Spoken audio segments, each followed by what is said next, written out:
লাগাতার আজকে 1 বছর কোনোদিন আমি ফজরের নামাজ পড়ে না, এটা কোনো মুসলমান তো ফালতু মানুষ, এটা একটা অপদার্থ লোক। এটা হলো একটা সহজ হিসাব, মনে রাখবে সবসময়ের জন্য এটা মনে রাখবে। কোনো মুসলমান লাগাতার গুনার উপরে জমে থাকতে পারে না। মিথ্যা প্রতিদিন বলা না, প্রতিদিন ওজনে কম দাও, এটা কোনো জীবন না, এটা কোনো মুসলমান বলে না। বরং ভুল হবে আমারও আপনার, একেবারে যত বড় হুজুর হোক, ওনারও ভুল আছে, আমারও আছে, আপনারও আছে। ভুল হবে এই স্বাভাবিক, কিন্তু শুধরে নেওয়া, তওবা করে নেওয়া, তওবা করে নেওয়া। মনে করেন একটা সহজ উদাহরণ, তাহলে আপনি বুঝবেন। আগের দিনে অনেক বুজুর্গদের ব্যাপারে কিতাবে আছে যে উনি এত বড় আল্লাহওয়ালা ছিলেন যে সর্বদাই অজু অবস্থায় থাকতেন। এরকম অনেক নেককার আল্লাহর বড় বান্দা, প্রিয় বান্দাদের জীবনের মধ্যে আছে যে উনি সব সময় কি থাকতেন? অজু অবস্থা। তাহলে এই কথার অর্থ কি? এই কথার অর্থ হলো উনি কখনোই পেশাব করতেন না, ঠিক না? এই কথাটা বুঝছেন কিনা বলে? উনি তাহলে কখনোই কি করতেন না? পেশাব করতেন না। ওনার উপরে কখনোই গোসল ফরজ হয়নি, তো তাইলে উনি সর্বদা অজু অবস্থায় থাকতেন, এ কথার মানে ওনার কি তাহলে অজু ভাঙ্গে নাই? তাহলে কি করতেন? আবার সাথে সাথে কি করে নিতেন? অজু করে নিতেন। তাহলে যে ব্যক্তি 3 বার না 10 বারও অজু ভাঙছে, আবারও কি করে নিছে, এই লোকরে বলা হয় সে সর্বদা অজু অবস্থাতেই আছে। মাঝের আর ওই ভাঙছে অজুর টাইমটাকে আর কি করা হয় না, কাউন্ট করা। তো কোনো বান্দার গুনাহ হইছে, ভুল হইছে, পাপ হইছে, হইতেছে, হ্যাঁ, সে শুধরায় নিছে, তওবা করছে, ছেড়ে দিছে, আল্লাহ আমি আর করব না, আবার ঠিক হওয়ার চেষ্টা করছে। তো এই ব্যক্তি গুনাহগার না, বরং এই ব্যক্তি নেককার। এইটা একটা সহজ বিষয়। এই লোক আসলে নেককার। এর ভুল হয়, কিন্তু সে ভুলের উপরে জমে থাকে না, ভুলের উপরে লম্বা সময় গুনার উপরে লাগাতার থাকে। আজকে ভাইয়া আমাদের নওজোয়ান, আমাদের মাঝ বয়সী নারীরা, মায়েরা, বোনেরা, আমরা কিন্তু অনেকটা একদম সীমালঙ্ঘনকারী গুনাহগার। আমাদের গুনার সিস্টেম হলো যে এটা শুরু করছি, এটার ছেড়ে দেওয়ার কোনো নাম গন্ধ নেই। এমন গাদ্দারি, মানে অহংকারী, আল্লাহকে কিছুই মনে করে, আত্মাই দেন, কোনো পরোয়াই করেন। ছেলেটা নামাজ পড়ে না তো পড়েই, চরিত্রটা নষ্ট করতেছে তো করতেইছে। নারী, ছবি, নাচ, গান, উলঙ্গ দৃশ্য, প্রতিদিন এক নিয়ম, প্রতি ঘন একই নিয়ম। 365 দিনে 1 বছর চলে গেছে, কোনোদিন ফজরের নামাজ পড়ে না। এ জানেই না ফজরের ওয়াক্ত। এটা কেমন জানোয়ার, এটা কি ধরনের জানো? এ তো নিকৃষ্ট হাইওয়ান, এ তো চতুষ্পদ জন্তু, ও মানুষ না। যে সেজদা দেয় না সে মানুষ, বুঝেন না? এই জন্য একটা জরুরি, এটা মোবাইলটা নিয়ে ব্যস্ত না হইয়া এমনি শুনেন, এমনি শুনেন, এই ফাত্রামি বন্ধ করে এমনি শুনেন, নিজে শুনেন। হাতের থেকে মোবাইলগুলো নামান, সবগুলো নামান, হাতে ধরা মোবাইলগুলো নামায় ফেলেন, এমনি শুনেন। এমনি এই তামসা করতে করতে জিন্দেগি গেছে। হা হা হা। আরো মজার বিষয়, কিছু ছেলেপেলে এতটা প্রতিবন্ধী যে তারে বলার পরও হে হাসে, মানে প্রতিবন্ধী। হ্যাঁ, ব্রেনে সমস্যা, বুঝেই না যে আমারে বল, আমারে আখেরাত মনে করাই দিছে। হ্যাঁ, হাসে, কি কইলেন বুঝলাম না, আমারে নি কইছেন। আজীব মানুষ, গুনাহ এই পরিমাণ অন্ধকার বানায় দিছে, আল্লাহর নাফরমানি কলজাটারে এইভাবে আটকাইয়া ফেলছে যে এখানে আর কোনো ভালো কথা আসল, দিল নড়ে। ইদা সাররাতকা হাসানাতুকা ওয়াসাআতকা সাইয়্যাতুকা ফাআনতা মুমিন। এটা হাদিস বাবা। নবীজি সাল্লাল্লাহু আলাইহি সাল্লাম বলেন, নেক কাজ করলে তোমার দিলে যদি খুশি লাগে, আর গুনাহ এবং নাফরমানি করলে তোমার দিলে যদি কষ্ট লাগে, তাহলেই মনে রাখবা তুমি মুমিন। কিন্তু আমার অবস্থা এখন এমন হয়ে গেছে যে আমি প্রতিদিন মিথ্যা বলি, ওরা হাসে। মিথ্যার উপরে, অবৈধ উপার্জনের উপরে, হারাম রোজগারের উপরে উনি হাসেন। মনে বোঝেন নাই কথা? এই যে এটা যে সুদ খায়, এটা যে অপরাধ, এটা যে পাপ, এই যে ওজনে কম দিতেছে, মিথ্যা বলতেছে, তার স্ত্রী সন্তান যে নাচ গান দেখতেছে, টেলিভিশন দেখতেছে, এটা যে অন্যায়, এটা ওনার চেহারায়, চলাফেরায়, কথাবার্তায়, আচরণে, উচ্চারণে কোনো কিছুতে প্রকাশ পায় না। মানে এটা কিছুই না, উনি আর এটা কোনো বিষয় না। আল্লাহ রাসূল সাল্লাল্লাহু আলাইহি সাল্লাম বলছেন, এমন লোক মুমিন হয় না। কমপক্ষে এতটুকু থাকা। আগুন লাগছে, মনে করেন আমার হাতের মধ্যে ম্যাচের কাঠির আগুন লাগছে, কিন্তু আমি এরকম কিন্তু নইরে উঠছি না, এ তো স্বাভাবিক মানুষ না। আগুন লাগলে তো কি লাগার কথা, লড়ে ওঠার কথা না, কথা বুঝছেন না? তো এই যে নড়লো না, এ তো আসলে স্বাভাবিক না। স্বাভাবিক এতটা প্রচন্ড গরম, হে কয় আমাদের শীত লাগে, এ তো অসুস্থ। কথার কথা, প্রচন্ড ঠান্ডা, সে বলতেছে না আমার কাছে শীত লাগে না, তো এ তো অসুস্থ।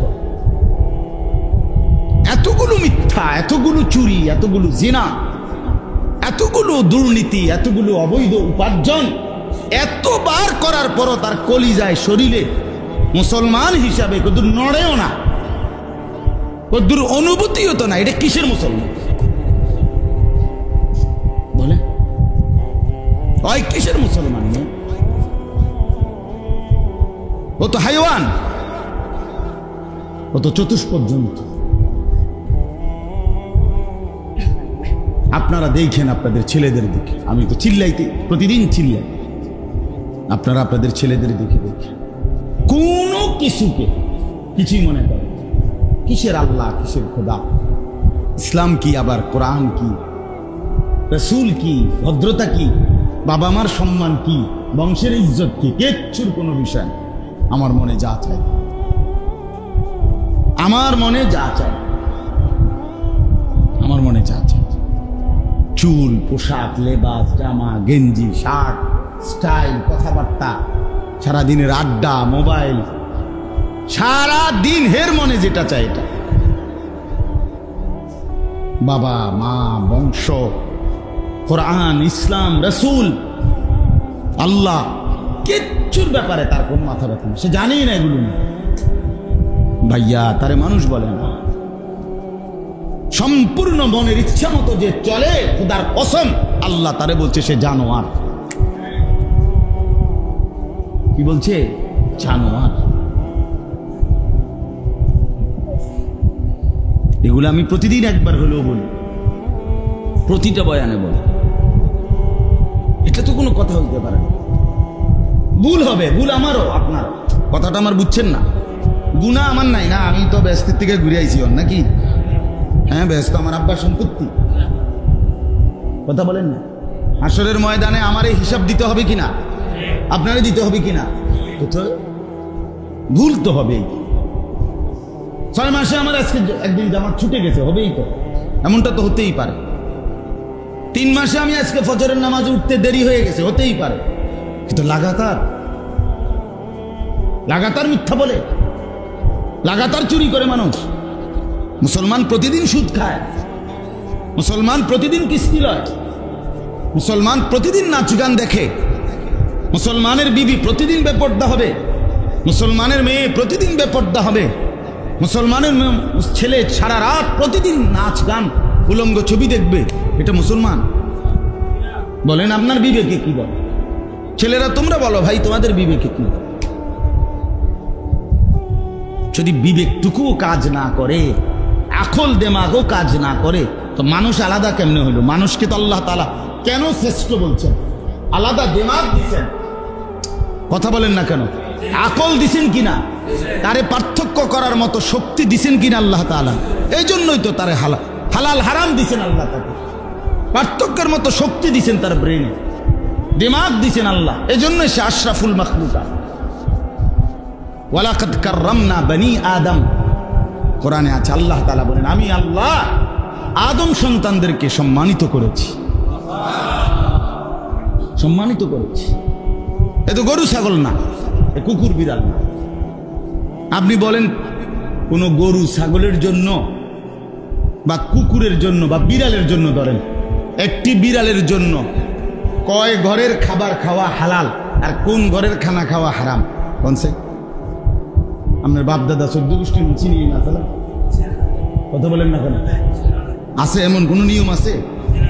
না না, বিড়ালের জন্য বলে তো এই শুধু এই 3 ঘরের হাড্ডি খাইলে বা মাছ কাঁটা খাইলে হালাল, এরপর ঘরে খাইলে তোমার জন্য গুনাহ, এমন আছে কোনো বিধান?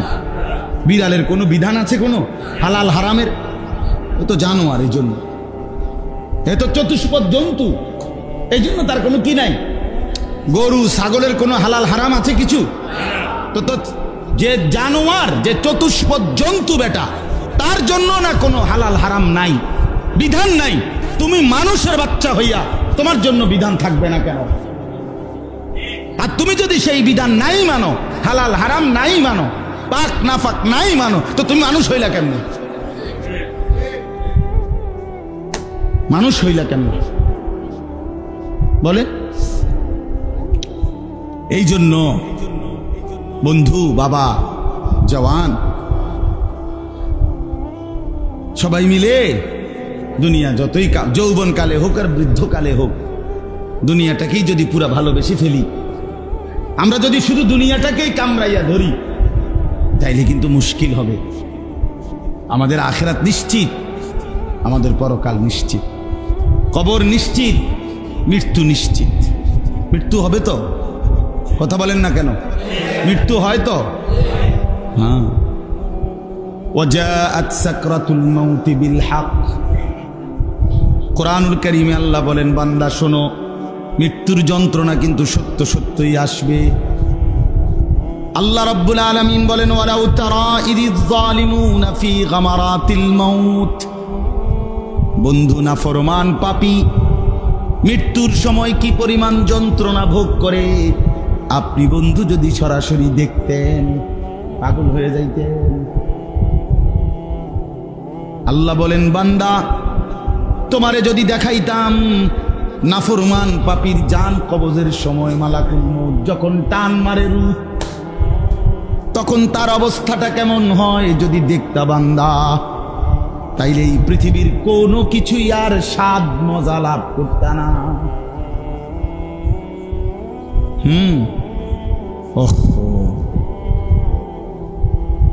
হাদিসের মধ্যে আছে, কোন নাফরমানের লাশ যখন খাটের মধ্যে শোয়াইয়া কান্ধে তোলে ওই কবরস্থানের দিকে নেওয়ার যেত, কসম আল্লাহর, হাদিস আছে ওই নাফরমান পাপী চিৎকার করে আর বলে, ইয়া ওয়াইলাহা আইনা তাযহাবুনা বিহা, হায় আফসোস আমার মন্দ কপাল, তোমরা আমারে কোথায় নিয়ে যাচ্ছ?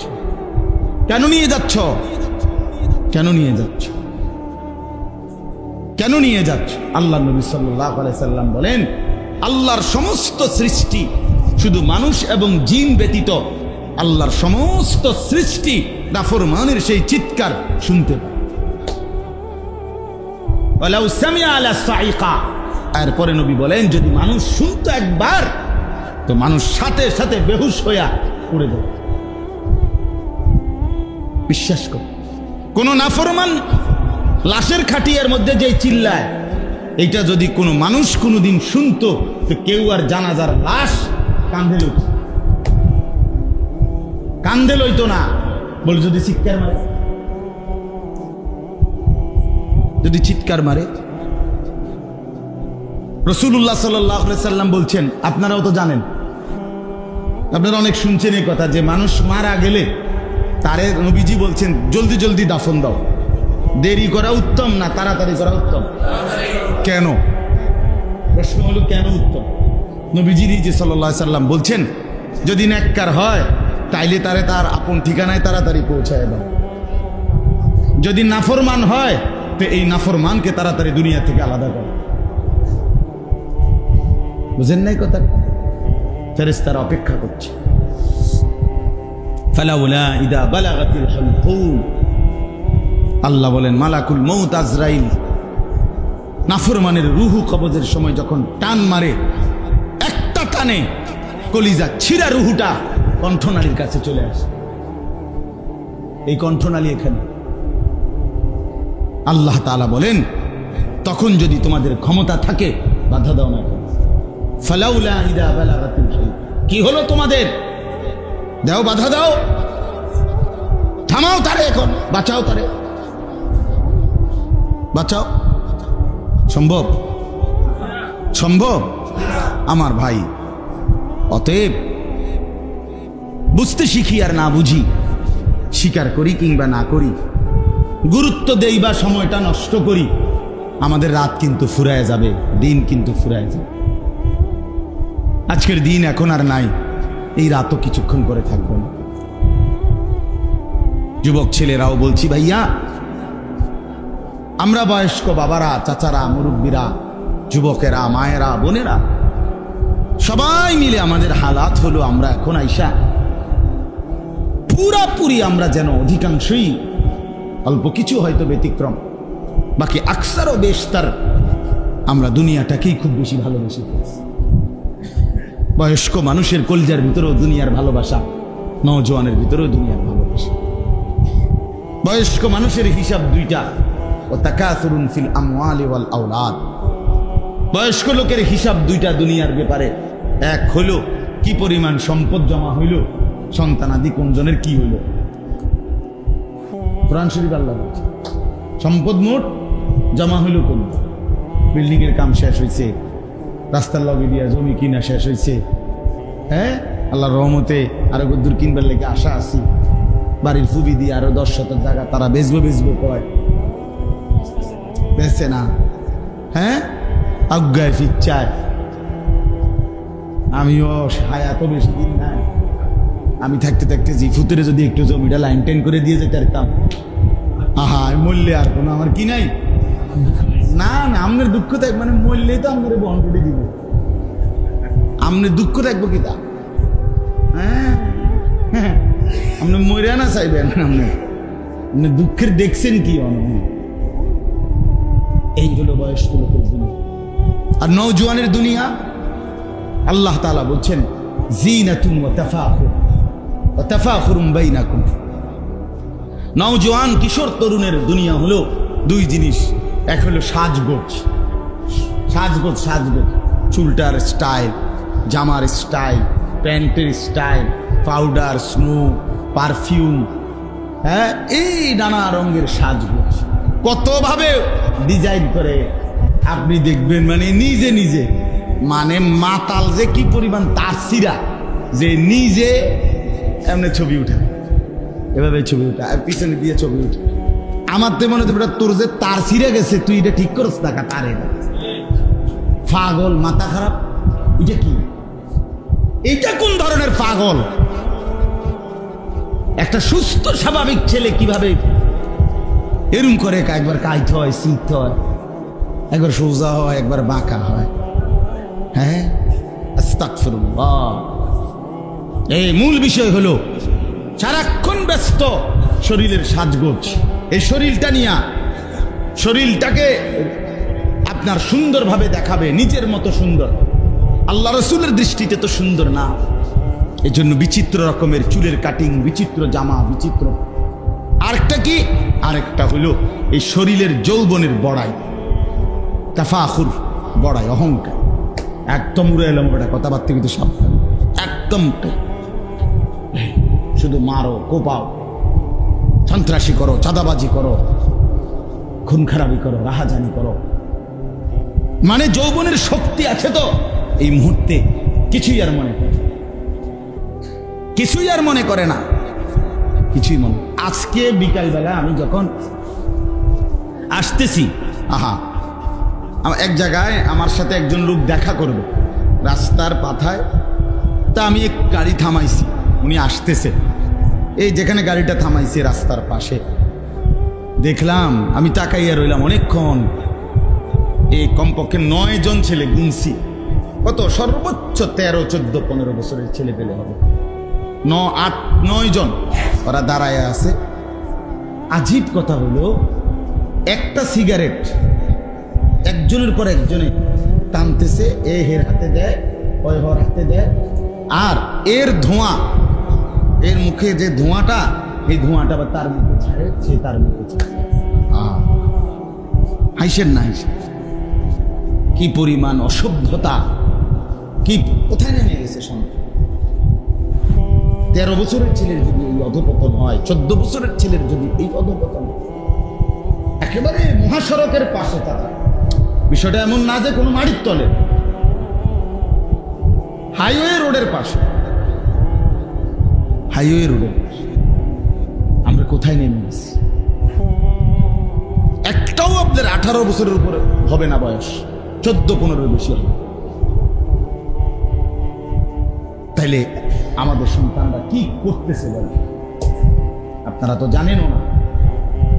এক এক ছেলের চেহারার দিকে তাকায় দেখে মুসলমানের কোনো চিহ্ন আছে কিনা, নামাজের কোনো চিহ্ন আছে কিনা, আল্লাহ খোদার কোনো চিহ্ন আছে কিনা।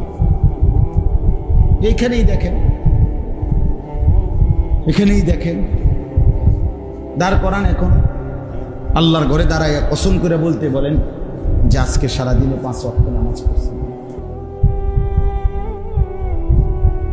বলেন তাহলে এদের পরিণতি কোথায়? আগামী 10 বছর পরে এদের কি হবে? আগামী 20 বছর পরে এদের পরিণতি কি হবে? এরা কোথায় গিয়ে থামবে? এই গুনাহ, এই নাফরমানি, এই অশ্লীলতা, এই বেহায়াপনা কোথায় গিয়ে থামবে? বলো ভাইয়া। এই জন্য আল্লাহ তাআলা বলেন, আমি ছোট্ট ছোট্ট 6টা আয়াত পড়ছি, আপনাদেরকে শুধু তর্জমা শোনাই। আমার পরে যিনি বয়ান করবেন হযরত মাওলানা ইউসুফ বিন ইকবাল, তিনি ইতিমধ্যে চলে আসছেন। বলেন আলহামদুলিল্লাহ। একেবারে বাস্তবিক অর্থে আমি দিল থেকে বললাম, ওই মাওলানা নওজোয়ান, আমার চাইতে অনেক কম বয়সী হবে, তো অসাধারণ ভালো আলেম। আমরা ব্যক্তিগতভাবে, আমি নিজেও তাকে বহু মাহফিলে আমরা দাওয়াত দেই, মানে আমরা তার কাছ থেকে একটা মাহফিল চাই। আজকেও 2টা মাহফিল চাইছি, কিন্তু পাই না। এতটা ভালো ছেলে, এতটা পোক্ত আলেম, চমৎকার আলেম, খুব সুন্দর বয়ান করে, কোরআন সুন্নাহ থেকে ধারাবাহিক শোনাবে। আপনাদের কাছে অনুরোধ, ছেলেরা তোমাদের কাছে অনুরোধ, একটা ছেলেও উঠো না, উঠো না ভাই, শুনে দেখো, দেখবা বরকত হবে। মাওলানা অনেক সুন্দর বয়ান। আমার অনুরোধ মনে করো আমি ধমকাইলাম, মনে করো শক্ত কথাই বললাম, তোমার দুশ্মনির থেকে তো বলি না, এটা তো সত্য নাকি? কথা বলেন না কেন? এই ছেলেদের সাথে আমার আসার পথে ঝগড়া হয়েছে তো না, দুশ্মনির থেকে বলি, কল্যাণ কামনা করে বলছি।